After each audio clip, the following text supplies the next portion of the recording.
आज हम लोग पढ़ने वाले हैं फ्रैक्शन। ये फ्रैक्शन का इंट्रोडक्शन क्लास है। शुरू करते हैं हम लोग फ्रैक्शन से। सबसे पहले जाने फ्रैक्शन क्या है। फ्रैक्शन जब हम लोग जैसे सपोज एक एग्जांपल लेते हैं 5/3, ठीक है, या फिर 1/4, है ना। तो आप देख रहे हो कि इस तरह से बाई के फॉर्म में हम लोगों ने लिखा है। तो अपर पार्ट ये हमारा सपोज ए है एंड दिस इज बी, तो फ्रैक्शन ए बाई बी के फॉर्म में है ना। ऊपर वाले को हम लोग बोलते हैं न्यूमरेटर और नीचे वाले को हम लोग बोलते हैं डिनोमिनेटर, ठीक है। सपोज द फ्रैक्शन इज 7/5, तो ये 7 हमारा जो है वो कहलाएगा numerator and 5 is denominator. Clear. Next अब हम लोग टाइप्स ऑफ फ्रैक्शन पढ़ेंगे।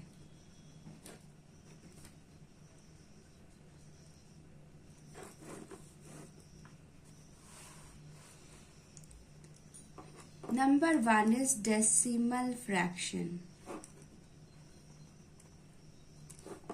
डेसिमल फ्रैक्शन क्या होता है? ऐसे फ्रैक्शंस जिसके नीचे 10, 100, 1000, 10,000 इस तरह के नंबर है ना, मतलब जीरो वाले, 1 के साथ जीरो वाले। 3/100, 5/1000, है ना, इस तरह से। Next is vulgar fraction. Vulgar fraction ऐसे फ्रैक्शन जिसके डिनोमिनेटर में अदर देन 10, 100, 1000, जैसे सपोज 3/7, 5/11, 6/15 इस तरह के नंबर है ना। तो आप देखो डिनोमिनेटर में क्या, अदर देन 10, 100, 1000 कुछ भी हो सकता है, 1/23 इस तरह का कुछ भी, तो वो कहलाएगा vulgar fraction. Next is proper fraction. Proper fraction क्या होता है?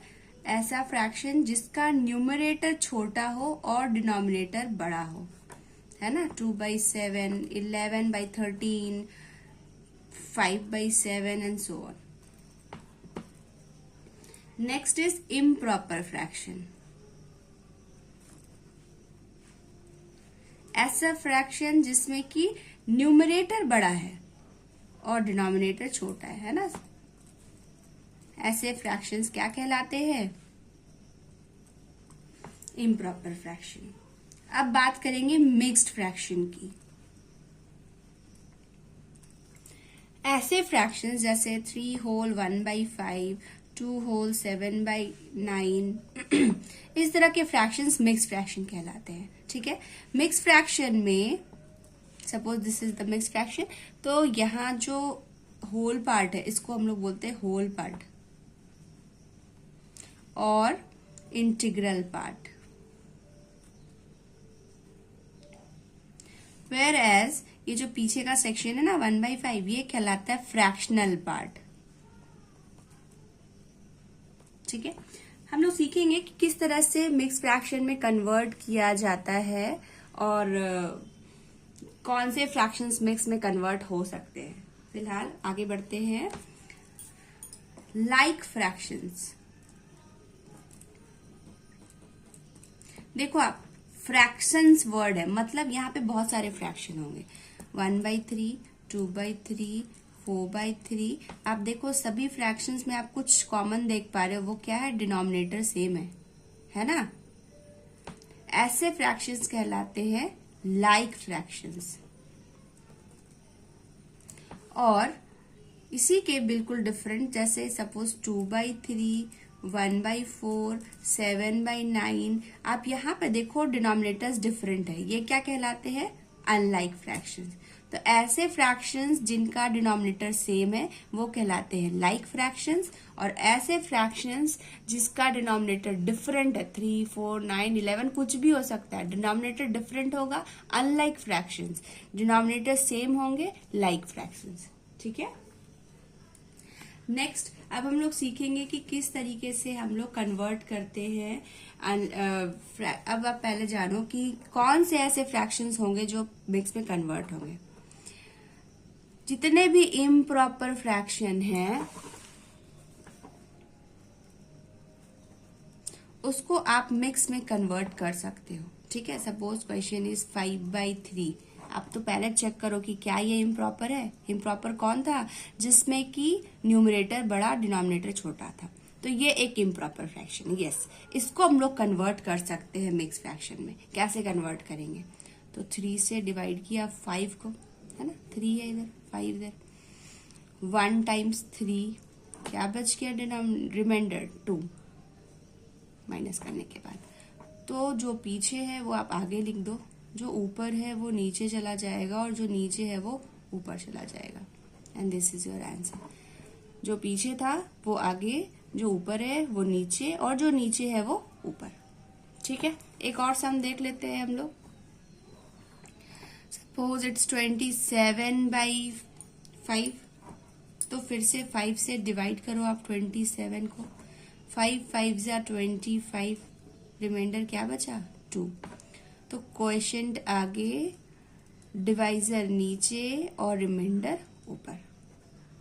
ठीक है, नेक्स्ट आगे बढ़ते हैं हम लोग। अब आपको सपोज दे रखा है कि इम्प्रॉपर मिक्स फ्रैक्शन है। मिक्स फ्रैक्शन दिया हुआ है 1/3। इसको आपको कन्वर्ट करना है इम्प्रॉपर में। Convert into improper. कैसे आप कन्वर्ट करोगे? ठीक है, तो 1/1/3 है, like this. Multiply and and. 3 1 3 plus 1 4। नीचे जो डिनोमिनेटर है वो कॉपी हो जाएगा। आंसर। एक और देखते हैं हम लोग। 3 5 15 प्लस 2 इज 17। यहाँ मल्टीप्लाई, इधर प्लस। ठीक है, और डिनोमिनेटर कॉपी। ये कन्वर्ट हो गया mix fraction into improper fraction. अब देखेंगे हम लोग इक्विवेलेंट फ्रैक्शन क्या है। देखो आप वर्ड यहाँ है equi. Equi word means equal, है ना। Suppose a fraction is 5/7। बोल रहा है आपको कि इक्विवेलेंट फ्रैक्शंस लिखो आप इसके। तो आप कैसे लिखोगे? Suppose you are asked to write 3 equivalent fractions of the given fraction. तो आपको करना कुछ नहीं है, सिंपली जिस नंबर से हम लोग ऊपर मल्टीप्लाई करेंगे उसी से नीचे। इट मीन्स जैसे 5 के टेबल में ये 5 इंटू 2 कर रहा है, तो ये भी आप 7 इंटू 2 करोगे। तो सिंपली आपको करना क्या है, मल्टीप्लाई करके टेबल लिखो। 5 2 जा 10, 5 3 जा 15, 5 4 जा 20। 7 है तो 7 का टेबल आप लिखोगे यहाँ पे। 7 2 जा 14, 7 3 जा 21, 7 4 जा 28। ठीक है, तो इस तरह से ये इक्विवेलेंट फ्रैक्शंस आपने लिख लिया। जैसे ऊपर 2 से मल्टीप्लाई किया, नीचे भी 2 से। 5 2 जा 10, 7 2 जा 14। 3 से मल्टीप्लाई कर रहे तो 5 3 जा 15, 7 3 जा 21। 4 से मल्टीप्लाई कर रहे तो 5 4 जा 20, 7 4 जा 28। ऐसे क्वेश्चंस भी आते हैं। सपोज 5/7 इज इक्वल टू आपको दे रखा है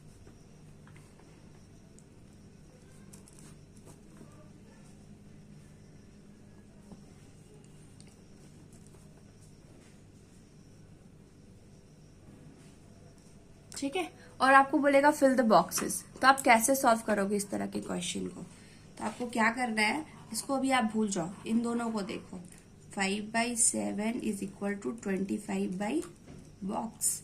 तो आप क्या करोगे, 5 इंटू बॉक्स क्रॉस मल्टीप्लीकेशन कर दोगे, equals to 25 into 7। So box is equals to 25 into 7 divided by 5। ये 5 मल्टीप्लाई कर रहा था, अपोजिट साइड आकर डिवाइड कर देगा।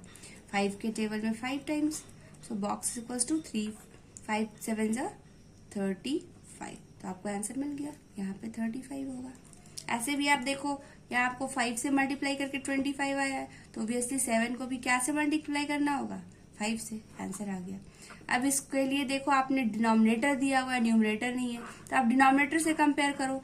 7 के टेबल में 63 9 टाइम्स आता है, तो 5 के टेबल में भी 9 टाइम्स 45। आंसर। ठीक है, समझ में आ गई बात। नेक्स्ट हम लोग देखेंगे, अब जो क्वेश्चन हम लोग देख रहे हैं, कन्वर्ट इनटू सिंपलेस्ट फॉर्म, ठीक है। तो सिंपलेस्ट फॉर्म में हम लोग कैसे कन्वर्ट करते हैं? सिंपलेस्ट फॉर्म क्या है?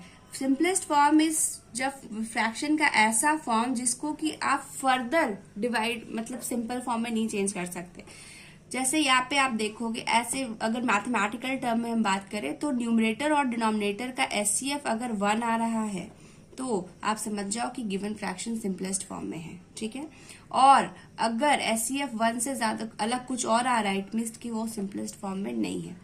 बेसिकली बात इतनी सी है कि जैसे अगर लिखा है सपोज 33/44, ठीक है, तो आप देखो कि यहाँ पे 44 11 से डिवाइड हो जाएगा और ये 33 भी 11 से डिवाइड हो जाएगा, ये 4 टाइम्स और ये 3 टाइम्स। अब हम चाहे कोई एक ऐसा नंबर जो इनमें कॉमन हो, कोई कॉमन फैक्टर इन दोनों का हो, ऐसा आप कुछ भी नहीं पाओगे, है ना। अब इन दोनों नंबर्स 4 और 3 का कॉमन फैक्टर क्या बच चुका है? 1। तो इट मीन्स कि ये सिंपलेस्ट फॉर्म में कन्वर्ट हो गया। तो सिंपलेस्ट फॉर्म में कन्वर्ट करने का तरीका क्या है वो आप देखो। एक तो आप उसको रिड्यूस करके 2 के टेबल में आप देख रहे हो 48 भी आता है, 2 के टेबल में 36 भी आता है, आप उसको रिड्यूस करके लिखोगे। फिर अगर वो फर्दर डिवाइड हो सकता है आपको फिर से उसको रिड्यूस करके लिखोगे, है ना। चलिए मैं आपको दोनों ही तरीका बताती हूँ। नंबर 1, मेथड 1, जैसे आप देख रहे हो 48 एंड 36, 48 के लास्ट में 8 है, 36 के लास्ट में 6 है। इट मीन्स कि ये दोनों के दोनों 2 से डिवाइड हो जाएंगे, है ना, डिविजिबिलिटी रूल ऑफ 2। तो ये 2 से अगर आपने काटा ये 24 टाइम्स और ये 2 से काटा ये क्या हो जाएगा? 18 टाइम्स। आप देखो फिर से 2 से डिवाइड कर सकते हो, 2 के टेबल में 12 टाइम्स, 2 के टेबल में 9 टाइम्स। अब आप देखो ये 3 से डिवाइड हो जाएगा 4 टाइम्स और ये 3 से डिवाइड हो जाएगा 3 times. So that is equal to 4/3 answer. दूसरा तरीका क्या है? आपको क्वेश्चन था 48/36, तो आप 48 और 36 का एचसीएफ निकालोगे। 1 टाइम्स 36, 12 बच गया, 36, 3 टाइम्स 36। सो एचसीएफ क्या आया? 12, है ना। तो आप ऊपर भी 12 से डिवाइड कर दो, नीचे भी 12 से डिवाइड कर दो। ये 4 टाइम्स, ये 3 टाइम्स। देखो आप आंसर सेम है ना। तो ये 2 तरीके हो गए। पहला मेथड क्या था? इस तरह से आप काट करके रिड्यूस करते करते आप अपना आंसर ले आओ। और दूसरा मेथड जो है मेथड नंबर 2, उसमें आप क्या कर सकते हो? एचसीएफ फाइंड करो एंड डिवाइड कर लो। तो आपको जो कंफर्टेबल लगता है वो आप करो। बेहतर कुछ बड़े नंबर्स जब होते हैं तो इट्स बेटर कि आप एचसीएफ वाला मेथड यूज करो, है ना। 1 टाइम में हो जाएगा, वो नीट एंड क्लीन भी दिखता है। और ये जो तरीका है ये भी करेक्ट है, आप इसको भी यूज कर सकते हो।